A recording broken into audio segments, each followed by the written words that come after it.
पाहत आहात Loksamiksha news network आणि या आहेत आजच्या सुपरफास्ट न्यूज।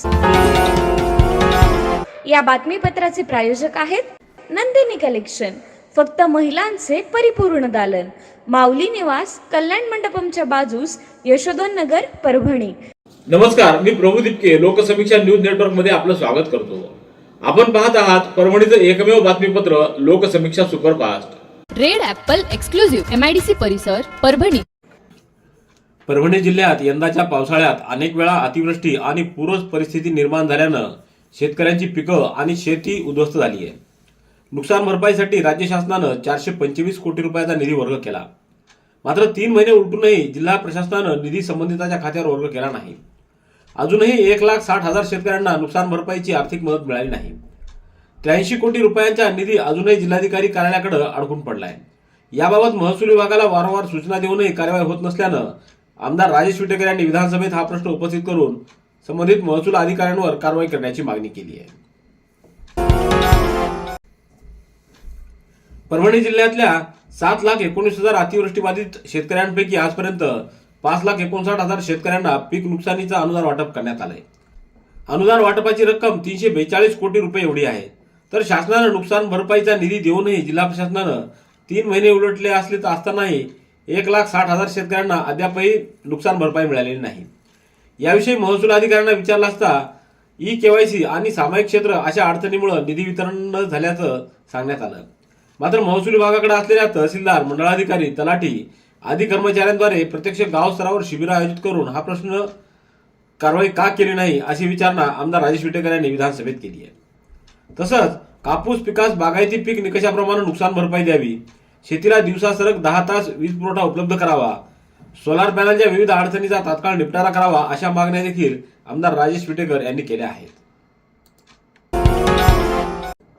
नागपूर येथील हिवाळी अधिवेशनामध्ये आमदार डॉ. रत्नाकर कुट्टे यांनी महाराष्ट्र विधानसभा नियम 105 अन्वये विकास विभागाकडे लक्षवेधी सूचना क्रमांक 572 मांडली। त्याद्वारे गंगाखेड शहरातील संत जनाबाई मंदिर आणि परिसराच्या सर्वांगीण विकासासाठी राज्य शासनाकडे सादर केलेल्या आराखड्याची सद्यस्थिती काय आहे आणि त्याला अंतिम मंजुरी कधी मिळणार अशी विचारणा केली। त्यावर उत्तर देताना उपमुख्यमंत्री तथा नगरविकास मंत्री एकनाथ शिंदे यांनी लेखी उत्तर दिले।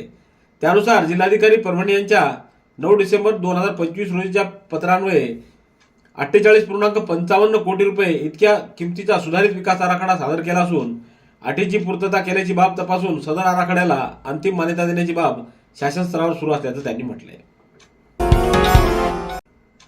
परभणी शहरात असलेली बेशिस्त वाहतूक व फटाके फोडणाऱ्या बुलेट चालकांच्या विरोधात शहर वाहतूक शाखेचे पोलीस निरीक्षक दीपक दंतुलवार यांच्या नेतृत्वाखाली शहर वाहतूक शाखेचे कर्मचारी कारवाई करत आहेत। आज परभणी शहरातून बेदरकारपणे बुलेट चालवणाऱ्या व कंपनीचं सायलेन्सर बदलून दुसरे सायलेन्सर लावलेल्या फटाके फोडणाऱ्या बुलेट स्वारांवर कारवाई करण्यात आली आहे। यामध्ये दुचाकीचं सायलेन्सर काढून टाकत त्यांच्यावर दंडात्मक कारवाई करण्यात येते आहे। या कारवाईचं सर्वसामान्यातून स्वागत करण्यात येतं। परभणी शहरातील नागरिकांना सुविधा पोहोचवण्याऐवजी शहर कचऱ्यामध्ये आणि खड्ड्यामध्ये जात असल्याचा आरोप करत प्रहार जनशक्ती पक्षाच्या कार्यकर्त्यांनी आज परभणी शहर महापालिकेचे परभणी शहर ग्रामपंचायत असं नामकरण केलं। परभणी शहरामध्ये मागील 4 वर्षापासून महापालिकेला प्रशासक आहे। तसंच जिल्ह्याचे पालकमंत्री हे परभणीचे असतानाही शहरातील नागरिकांना महापालिकेकडून कोणत्याही सुविधा मिळत नाहीत, ही बाब गंभीर आहे। महापालिका ही परभणी शहरातील राजकारणी व नगरसेवकांनी लुटली असल्याचा आरोप यावेळी त्यांनी केला। यावेळी प्रहार जनशक्ती पक्षाचे जिल्हा प्रमुख शिवलिंग बोधने, अंकुश गिरी, केशव जाधव, रामेश्वर पुरी, रामेश्वर जाधव, उद्धव गरुड, शंकर दामोदर, सुरेश आगलावे, नारायण धुमाळ, हेमराज गरुड, राहुल शुभगत, शैलेश नवघडे, संतोष जोंधळे, संजय वाघमारे यांची उपस्थिती होती। नगरपालिकेवर मागच्या 4 वर्षापासून प्रशासन आहे म्हणून डायरेक्ट सरकारचा हस्तक्षेप आहे। असं असतानाही परभणी महानगरपालिकेवरची परिस्थिती आज एखाद्या ग्रामपंचायतीपेक्षाही वाईट आहे। फक्त महानगरपालिका करून मोठ्या प्रमाणावर टॅक्स वाढवण्यात आला, परंतु नागरी सुविधा कुठल्याही दिल्या जात नाही। आज तुम्ही पाहाल तर परभणीमधल्या प्रत्येक रस्त्यावरती कचऱ्याचे ढिगारे पडलेले आहेत। मोकाट कुत्र्यांचा प्रश्न आहे। 15 दिवसाला 20 दिवसाला एकदा पाणी येतं। परभणी महानगरपालिकेचे दवाखाने बकाल आहे, तिथं पेशंट आहेत परंतु डॉक्टर आणि सुविधा नाही आहेत। ह्या सर्व पार्श्वभूमीवर आज आम्ही प्रहार जनशक्ती पक्षाच्या वतीने परभणी महानगरपालिकेचं नामकरण केलं आहे आणि त्या लोकभावना आहेत त्यांचा आदर करत आज परभणी शहर ग्रामपंचायत असं नाव दिलेलं आहे। ग्रामपंचायत नाव देताना आम्हाला लाज वाटते की महाराष्ट्रामध्ये अनेक मोठ्या ग्रामपंचायती इतक्या चांगल्या आहेत की त्यांचं योगदान चांगलं आहे, त्यांच्या सुविधा चांगल्या आहेत, परंतु प्रहार जनशक्ती पक्षाने हे जे आंदोलन केले प्रतिकात्मक आहे. परंतु भविष्यामध्ये जर महानगरपालिका व्यवस्थित काम करणार नसेल किंवा लोकांच्या आरोग्याशी खेळणारच असेल तर भविष्यातील आंदोलनं हे अत्यंत आक्रमक होतील. सततचे दवाखाने करून कंटाळलात? आता शेवटचा उपाय.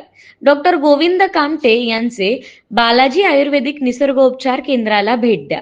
शुगर, मूळव्याध, ॲलर्जी, सोरायसिस, गजकर्ण, दमा, लठ्ठपणा, गुडघेदुखी, कंबरदुखी, वात, गाठीचे आजार, लकवा, केस गळणे, मूतखडा, सफेद डाग यांसारख्या जुनाट आजारांवर खात्रीशीर उपचार केले जातात. दारू सोडवण्यासाठी विशेष उपचार उपलब्ध.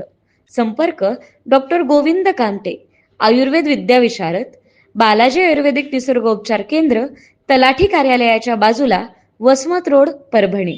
संपर्क 9921691008. श्री क्षेत्र त्रिधारा देवस्थान समितीच्या अध्यक्षपदी शिवाजीराव भरोसे यांची बिनविरोध निवड करण्यात आली आहे. अपरंपार ईश्वरी कृपा तसंच सर्व भक्तगणांच्या प्रेम आशीर्वादातून ही निवड झाल्याची भावना शिवाजी भरोसे यांनी यावेळी व्यक्त केली आहे. त्यांच्या निवडीसह देवस्थान समितीच्या इतर पदाधिकाऱ्यांची बिनविरोध निवड करण्यात आली.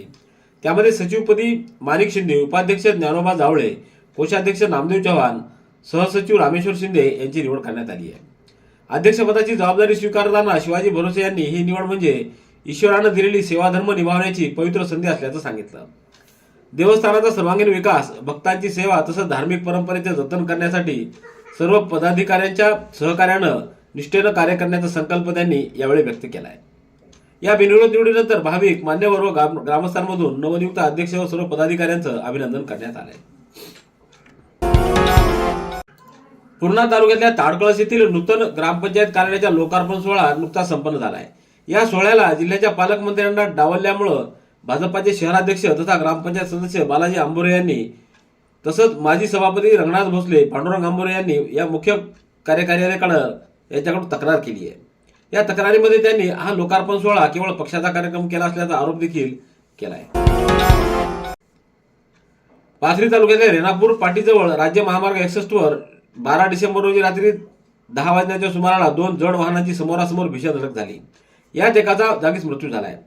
अपघाताची माहिती मिळताच पाथरी पोलिसांनी तात्काळ घटनास्थळी धाव घेत मदत कार्य केल्यानं अपघातानंतर निर्माण झालेली वाहतूक कोंडी लवकरच सुरळीत करण्यात यश आलं. अशोक लिलँड कंपनीची गाडी क्रमांक MH445757 या वाहनाचा चालक समीर सय्यद हा उसाची रिकामी गाडी घेऊन पाथरीकडे येत असताना पाथरीकडून नांदेडकडे जाणारा ट्रेलर क्रमांक MH26 AD3567 चा चालक बाळासाहेब दाभाडे हा जात होता. या दोन वाहनांची राज्य महामार्ग क्रमांक 61 वर पोहे टाकळी रेणापूर पाटी दरम्यान समोरासमोर धडक झाली. या भीषण अपघातामध्ये अशोक लेलँड गाडीचा चालक समीर सय्यद याचा जागीच मृत्यू झाला. अपघाताची माहिती मिळताच स्थळापासून काही अंतरावर असलेले पोखर्णी फाटा इथं रात्र गस्तीवर असलेले पोलीस निरीक्षक लक्ष्मण केंद्रे अवघ्या काही मिनिटात पोहोचले. पोलिसांनी जखमींना रुग्णवाहिकेद्वारे तात्काळ रुग्णालयात हलवलं. तसंच रस्त्यावर विखुरलेले वाहनाचे तुकडे बाजूला काढून वाहतूक कोंडी दूर केली.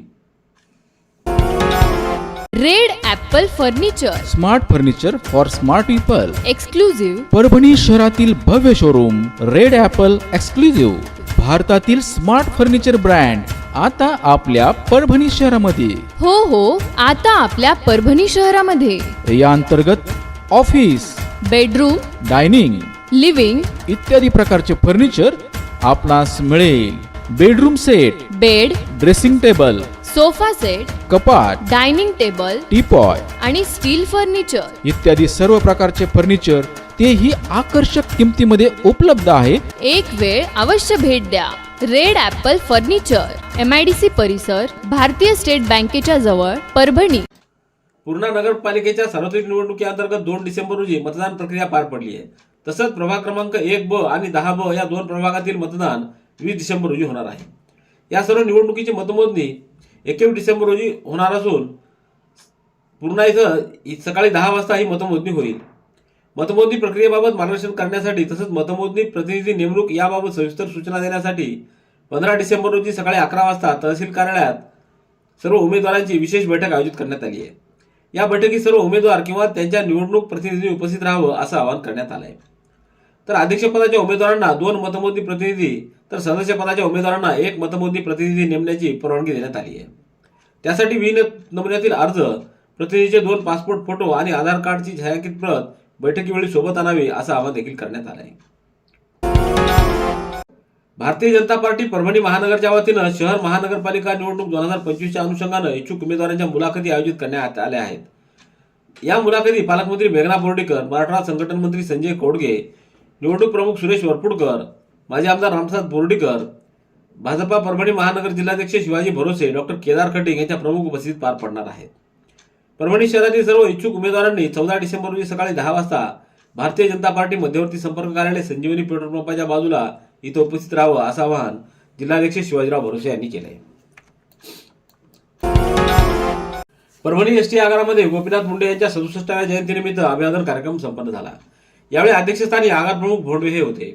यावेळी प्रमुख पाहुणे माजी सभापती विशाल बुधवंत, माजी नगरसेवक प्रशांत सांगळे, राज्य महसूल संघटनेचे उपाध्यक्ष नानासाहेब भेंडेकर, उद्योजक बळीराम मुंडे, जिल्हा पुरवठा अधिकारी विलास मुसळे, प्राध्यापक ज्ञानेश्वर घुगे, डॉक्टर मुरलीधर सांगळे, ॲडव्होकेट संजय केकान, अशोक राखे, शिवकांत केंद्रे, प्रताप कातकडे, दत्ता नागरे, प्रमोद कुटे, माऊली फड, सचिन नागरगोजे, जगन्नाथ मुंडे, सतीश फड, बापू कातकडे, राजू कातकडे, महादेव नागरगोजे, विष्णू दराडे यांची उपस्थिती होती.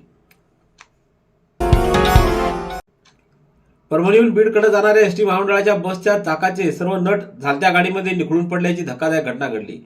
मात्र एका प्रवाशानं वेळी चालकाच्या निदर्शनास ही बाब आणून दिल्यानं मोठा अपघात टळलाय. परभणीहून बीडकडे जाणारी बस क्रमांक MH14 MH1937 ही परभणीहून निघाल्यानंतर काही अंतरावर चालत्या बसच्या चाकाचे नट निखळून पडताना एका प्रवाशाला दिसले. त्यानं तात्काळ चालकाला ही माहिती दिली. चालकानं तात्काळ बस थांबवून पाहणी केली असता संबंधित चाकाचे संपूर्ण नट निखळून पडल्याचं दिसून आलं. प्रवाशाच्या प्रसंगावधानामुळे संभाव्य मोठी दुर्घटना टळली असून या घटनेमुळे एसटी महामंडळाच्या देखभाल दुरुस्तीचा हलगर्जीपणा पुन्हा एकदा उघडकीस आला आहे. परभणी शहरातील ईदगाह मैदानामध्ये 13 डिसेंबर रोजी मध्यरात्रीच्या सुमाराला ईदगाह मैदानात असलेली एक अलमारी, ज्यामध्ये नमाज पठण करण्यासाठी जायनमाज ठेवलेले असतात, त्याला आग लागली होती. फायर ब्रिगेडच्या सहाय्यानं ही आग त्वरित विझवण्यात आली. मात्र अलमारीत असलेले जायनमाज जळून खाक झाले आहेत. या दुर्घटनेत कोणतीही जीवितहानी झाली नसली तरी जायनमाज पेटल्यानं मुस्लिम समाजामध्ये नाराजी व्यक्त करण्यात आली आहे.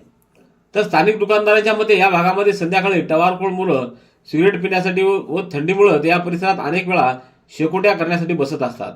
त्यामुळे नकळत ही आग लागली असावी असा अंदाज वर्तवण्यात आलाय. परभणी महानगरपालिका निवडणुकीच्या अनुषंगानं शिवसेनेकडून निवडणूक लढवणाऱ्या सर्व इच्छुक उमेदवारांकरिता पक्षाच्या वतीनं पाठवण्यात आलेला वैशिष्ट्यपूर्ण असा उमेदवारी मागणी अर्ज उद्या 14 डिसेंबर रोजी सकाळी 11 ते 1 दरम्यान शिवसेना जिल्हाप्रमुख आनंद भरोसे यांच्या संपर्क कार्यालयात वाटप करण्यात येणार आहे. बुधवारपर्यंत उमेदवारी अर्ज स्वीकारून गुरुवारी सकाळी 11 ते 5 वाजेपर्यंत इच्छुक उमेदवारांच्या मुलाखती शिवसेनेच्या जिल्हा संपर्क कार्यालयात घेण्यात येणार आहेत. शिवसेनेकडून निवडणूक लढवू इच्छिणाऱ्या सर्व इच्छुक उमेदवारांनी आपला उमेदवारी अर्ज घेऊन वेळेत सादर करावा असं आवाहन महानगर प्रमुख माणिक पोंडे यांनी केले. परभणीच्या homeopathic academy of research and charity संस्थेच्या वतीनं मार्गशीर्ष महिन्याचं औचित्य साधून जिंतूर तालुक्यातल्या पाचलेगाव येथील निराधार विधवा सरोज भगवान देशमुख यांना उदरनिर्वाहासाठी डाळ काढण्याची गिरणी भेट देण्यात आली. या सामाजिक उपक्रमावेळी HRCचे अध्यक्ष डॉक्टर पवन चांडक, प्रकाश डुबे, देवानंद सावंत, योगेश हुरगुंडे, रामप्रसाद हुरगुंडे, अंगद देवकर आदींची उपस्थिती होती. पाचलेगाव येथील रहिवासी सरोजा भगवान देशमुख यांच्या पतीनं कर्जबाजारीपणाला कंटाळून आत्महत्या केली होती. या दुर्दैवी घटनेनंतर अवघ्या 30व्या वर्षी त्यांच्यावर वैधव्य आलं. सासरचा आधार गेला असून पतीवर असलेले कर्जही त्यांच्या डोक्यावर आले. सध्या त्या पाचलेगाव इथं वास्तव्यास असून रोजमजुरी करून आपल्या कुटुंबाचा उदरनिर्वाह करतात. तसंच कर्जफेडीचा प्रयत्न देखील करत आहेत. त्यांना 12 वर्षाचा मुलगा असून तो स्थानिक जिल्हा परिषद शाळेमध्ये शिक्षण घेतोय. संस्थेने केलेल्या आवाहनाला सकारात्मक प्रतिसाद देत प्रमोद निर्मले, पौरुष प्रियदर्शी, संतोष इंगळे, मुकुंद कुलथे, ज्ञानेश्वर वानखेडे आदींनी आर्थिक सहकार्य केलं. त्यांच्या सहकार्यामुळे सरोजा देशमुख यांना डाळ गिरणी भेट देऊन HRCनं सामाजिक बांधिलकी जोपासली आहे. रेड ॲपल एक्सक्लुझिव्ह MIDC परिसर परभणी. याबरोबरचे बातमीपत्र संपलं. पुन्हा भेटूया उद्याच्या सुपरफास्ट बातमीपत्रात. पाहत रहा लोकसमीक्षा. तुम्हाला हे बातमीपत्र कसं वाटलं याबद्दल आपली प्रतिक्रिया नोंदवा. दररोजचे अपडेट्स मिळवण्यासाठी लोकसमीक्षा चॅनलला सबस्क्राईब करा. धन्यवाद.